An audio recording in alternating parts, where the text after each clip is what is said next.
తెలుగు రాష్ట్రాల్లో అతిపెద్ద lift manufacturer lifts ట్రై.com dealership కూడా ఇవ్వబడును. ఏపీలో ఉచిత బస్సు అమలు ఎప్పటి నుంచో అనేది ఖరారు కాకపోయినా విధి విధానాలపై మాత్రం క్లారిటీ వస్తుంది.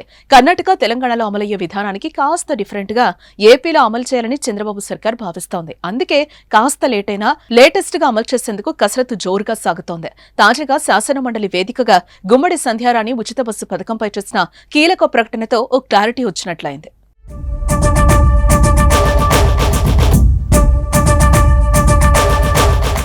తెలంగాణలో, కర్ణాటక రాష్ట్రాల్లో ఉచిత బస్సు ఇప్పటికే అమలవుతోంది. అయితే అక్కడ కొన్ని సమస్యలు ఎదురవుతున్నాయి.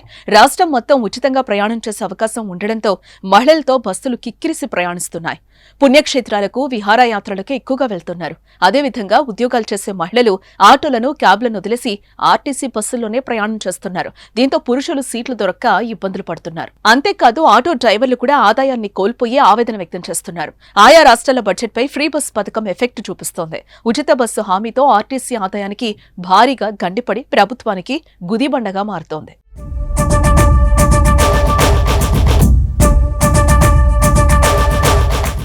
ఈ సమస్యలన్నింటినీ తెలుసుకున్న ఏపీ ప్రభుత్వం రాష్ట్రంలో ఇబ్బందులు లేకుండా పథకాన్ని అమలు చేయాలని భావిస్తోంది. అందుకే జిల్లాల వరకు ఉచిత బస్సు పరిమితం చేయాలని ఆలోచన చేస్తోంది.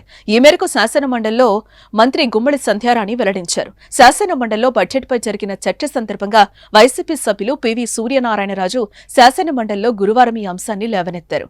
ఉచిత బస్సు పథకం ప్రవేశపెడితే అన్నవరం నుంచి తిరుపతి వెళ్లేందుకు మహిళలు ఎదురుచూస్తున్నారని అన్నారు. మంత్రి సంధ్యారాణి జోక్యం చేసుకుని ఉచిత బస్సు జిల్లాలకే పరిమితమని సమాధానం చెప్పారు. మహిళల గురించి చెప్పారు కాబట్టి చెప్తున్నాను. మహిళలందరూ గౌరవ ఎమ్మెల్సీ గారి దగ్గరికి వెళ్ళి మాకు అన్నవరం వెళ్ళాలి, తిరుపతి వెళ్ళాలి, బస్సు లేదు అన్నారని. యాక్చువల్ గా అన్నవరం, తిరుపతి బస్సులు ఇస్తామని చెప్పలేదు అధ్యక్ష. ఏ జిల్లాలో మహిళలకి ఆ జిల్లాలో వెళ్ళడానికి, అంతేగాని విజయనగరం నుంచి అన్నవరం వెళ్ళడానికి, విజయనగరం నుంచి తిరుపతి వెళ్ళడానికి బస్సులు ఇస్తామని మేము చెప్పలేదు అధ్యక్ష. ఉచిత బస్ ప్రయాణం మహిళలకి ఉంటుంది ఖచ్చితంగా.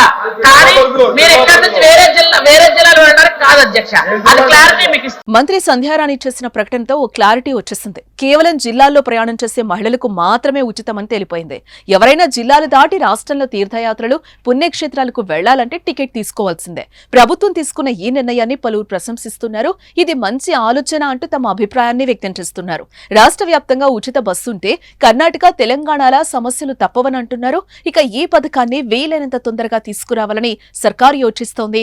ఈ మేరకు అన్ని ఏర్పాట్లు జరుగుతున్నాయి. ఎన్నికల్లో ఇచ్చిన హామీలను ఒక్కొక్కటిగా నెరవేరుస్తున్న కూటమి సర్కార్ ఉచిత బస్సు అమలుకు సర్వం సిద్ధం చేస్తోంది.